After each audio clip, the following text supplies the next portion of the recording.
Song of the Exposition by Walt Whitman. After all, not to create only, or found only, but to bring, perhaps from afar, what is already founded, to give it our own identity, average, limitless, free. To fill the gross, the torpid bulk with vital religious fire. Not to repel or destroy, so much as accept, fuse, rehabilitate. To obey, as well as command to follow, more than to lead. These also are the lessons of our new world. While how little the new, after all how much the old world. Long, long, long, has the grass been growing, long and long has the rain been falling, long has the globe been rolling round. Come, Muse, migrate from Greece and Ionia. Cross out, please, those immensely overpaid accounts, that matter of Troy and Achilles. Wrath, and Eneas, Odysseus wanderings, Placard, removed, and, to let, on the rocks of your snowy Parnassus. Repeat at Jerusalem, place the notice high on Jaffa's gate, and on Mount Moriah. The same on the walls of your Gothic European cathedrals, and German, French and Spanish castles. For know a better, fresher, busier sphere a wide, untried domain awaits, demands you.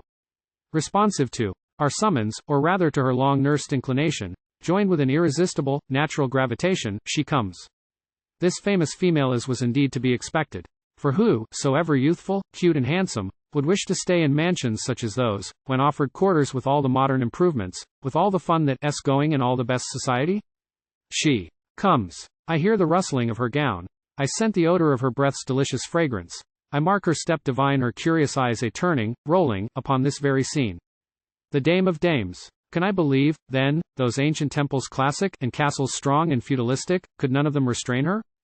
Nor shades of Virgil and Dante, nor myriad memories, poems, old associations, magnetize and hold on to her? But that she left them all in here? Yes, if you will allow me to say so, I, my friends, if you do not, can plainly see her, the same undying soul of earth's activities, beauties, heroism's expression, out from her evolutions hither come submerged the strata of her former themes, hidden and covered by today's foundation of today's, ended, deceased, through time, her voice by Costali's fountain. Silent through time the broken-lipped sphinx in Egypt, silent those century-baffling tombs, closed for aye the epics of Asius, Europe's helmeted warriors. Calliope's call for ever-closed Clio, Melpomene, Talia closed and dead. Sealed the stately rhythmus of Una and Oriana, ended the quest of the holy Graal. Jerusalem a handful of ashes blown by the wind extinct. The Crusaders' streams of shadowy, midnight troops, sped with the sunrise. Amadis, Tancred, utterly gone, Charlemagne, Roland, Oliver gone, Palmerin, Ogre, departed, vanished the turrets that USK reflected, Arthur vanished with all his knights, Merlin and Lancelot and Galahad all gone, dissolved utterly, like an exhalation. Past, past, for us, forever past. That once so mighty world now void, inanimate, phantom world. Embroidered, dazzling world. With all its gorgeous legends, myths, its kings and barons proud, its priests, and warlike lords, and courtly dames. Past its charnel vault laid on the shelf, coffined, with crown and armor on, blazoned with Shakespeare's purple page, and dirged by Tennyson's sweet sad rhyme. I see, my friends, if you do not, the animus of all that world, escaped, bequeathed, vital, fugacious as ever, leaving those dead remains, and now this spot approaching, filling, and I can hear what maybe you do not, a terrible aesthetical commotion, with howling, desperate gulp of flower, and bower, with sonnet to Matilda's eyebrow. Quite frantic.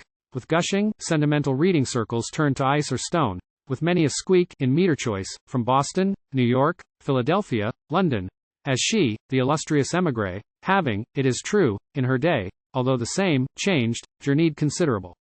Making directly for this rendezvous, vigorously clearing a path for herself, striding through the confusion, by thud of machinery and shrill steam whistle undismayed, bluffed not a bit by drain pipe, gasometers, artificial fertilizers, smiling and pleased, with palpable intent to stay, she's here, installed amid the kitchenware. But hold, don't I forget my manners? To introduce the stranger, what else indeed have I come for? To thee, Columbia, in liberty's name, welcome.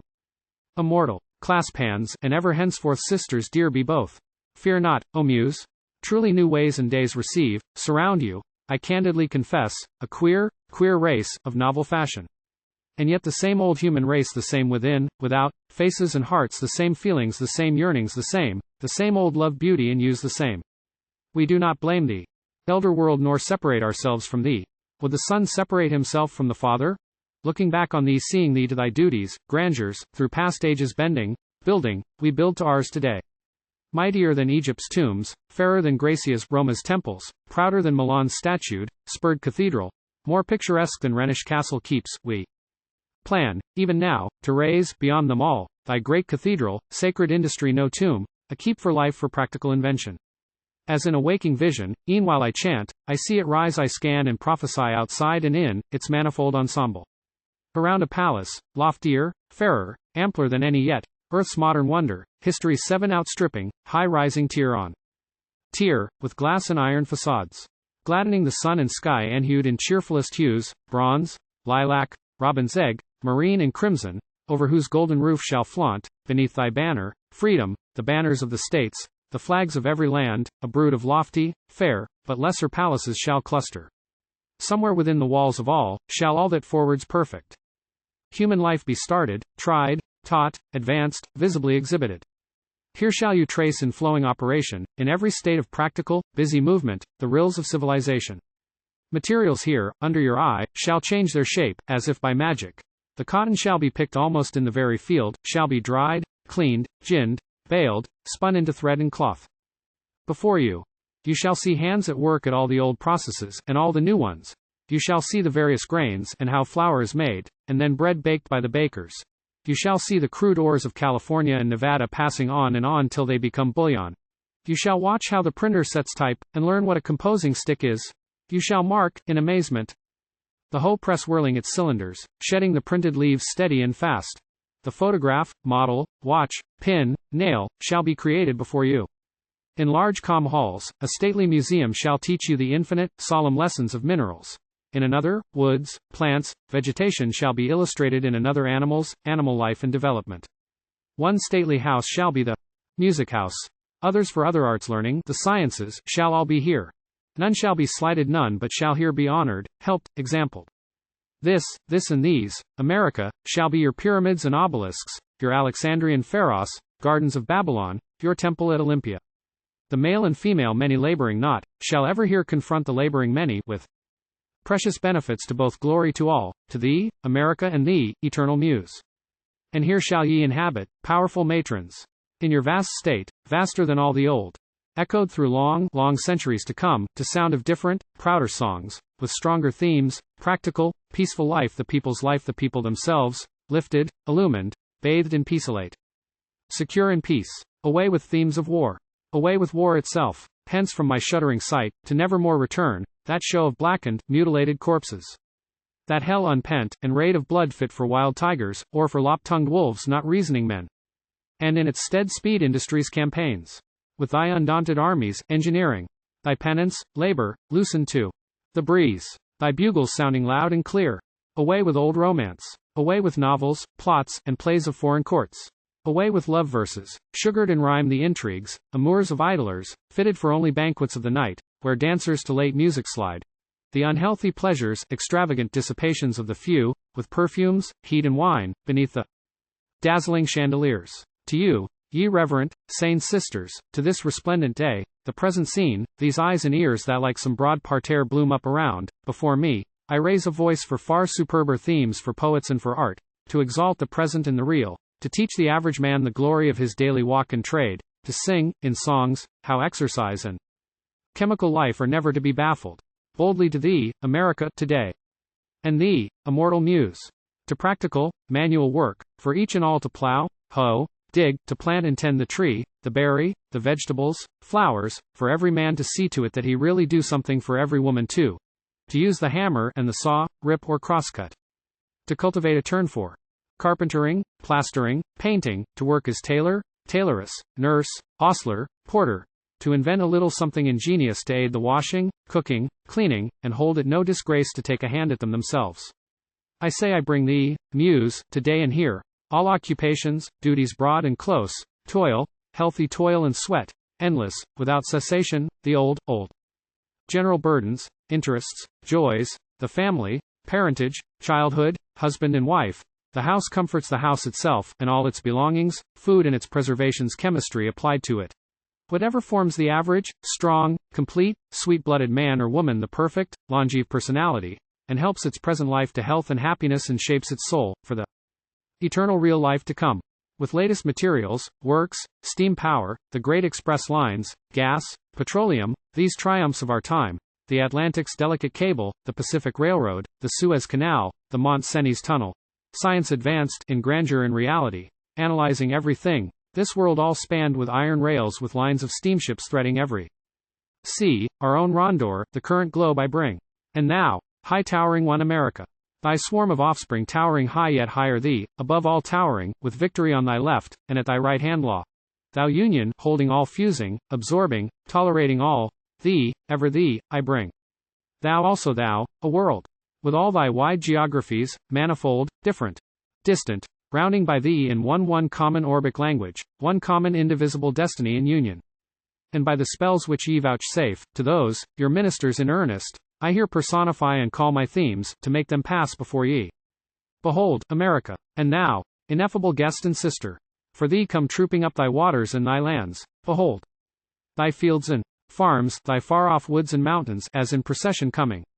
Behold, the sea itself, and on its limitless, heaving breast, thy ships, see, where their white sails, bellying in the wind, speckle the green and blue. See, thy steamers coming and going, steaming in or out of port. See, dusky and undulating, their long pennants of smoke. Behold, in Oregon, far in the north and west, or in Maine, far in the north and east, thy cheerful axemen, wielding all day their axes. Behold, on the lakes, thy pilots at their wheels, thy oarsmen. Behold how the ash writhes under those muscular arms.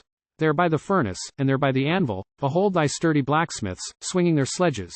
Overhand so steady overhand they turn and fall, with joyous clank, like a tumult of laughter. Behold, for still the procession moves. Behold, mother of all, thy countless sailors, boatmen, coasters. The myriads of thy young and old mechanics. Mark the spirit of invention everywhere, thy rapid patents, thy continual workshops, foundries, risen or rising. See, from their chimneys, how the tall flame fires stream. Mark, thy interminable farms, north, south, thy wealthy daughter states, eastern and western, the varied products of Ohio, Pennsylvania, Missouri, Georgia, Texas, and the rest. Thy limitless crops grass, wheat, sugar, corn, rice, hemp, hops, thy barns all filled, thy endless freight trains, and thy bulging storehouses, the grapes that ripen on thy vines, the apples in thy orchards, thy incalculable lumber, beef, pork, potatoes, thy coal, thy gold and silver, the inexhaustible iron in thy mines. All thine, O sacred Union. Ship, farm, shop, barns, factories, mines, city and state north, south, item and aggregate, we dedicate, dread mother, all to thee. Protectress absolute, thou, bulwark of all, for well we know that while thou givest each and all, generous as God, without thee, neither all nor each, nor land, home, ship, nor mine nor any here, this day, secure, nor aught, nor any day secure. And thou, thy emblem, waving over all, delicate beauty, a word to thee, it may be salutary winking face. Remember, thou hast not always been, as here today, so comfortably ensovereigned, in other scenes than these have I observed thee, flag, not quite so trim and whole, and freshly blooming, in folds of stainless silk. But I have seen thee, bunting, to tatters torn, upon thy splintered staff, or clutched to some young color-bearer's breast, with desperate hands, savagely struggled for life or death fought over long, mid-cannon's thunder crash, and many a curse, and groan and yell and rifle volleys cracking sharp, and moving. Masses, as wild demons surging and lives as nothing risked, for thy mere remnant, grimed with dirt and smoke, and sopped in blood. For sake of that, my beauty and that thou mightst dally, as now, secure up there, many a good man have I seen go under. Now here, and these, and hence, in peace all thine, O flag. And here, and hence, for thee, O universal Muse, and thou for them. And here and hence, O Union, all the work and workmen thine. The poets, women, sailors, soldiers, farmers, miners, students thine. None separate from thee henceforth, one only, we and thou. For the blood of the children, what is it, only the blood maternal?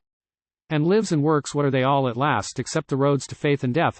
While we rehearse our measureless wealth, it is for thee, dear mother. We own it all and several today indissoluble in thee. Think not our chant, our show, merely for products gross, or lucre, it is for thee. The soul, electric, spiritual. Our farms, inventions, crops, we own in thee. Cities and states in thee. Our freedom all in thee. Our very lives in thee.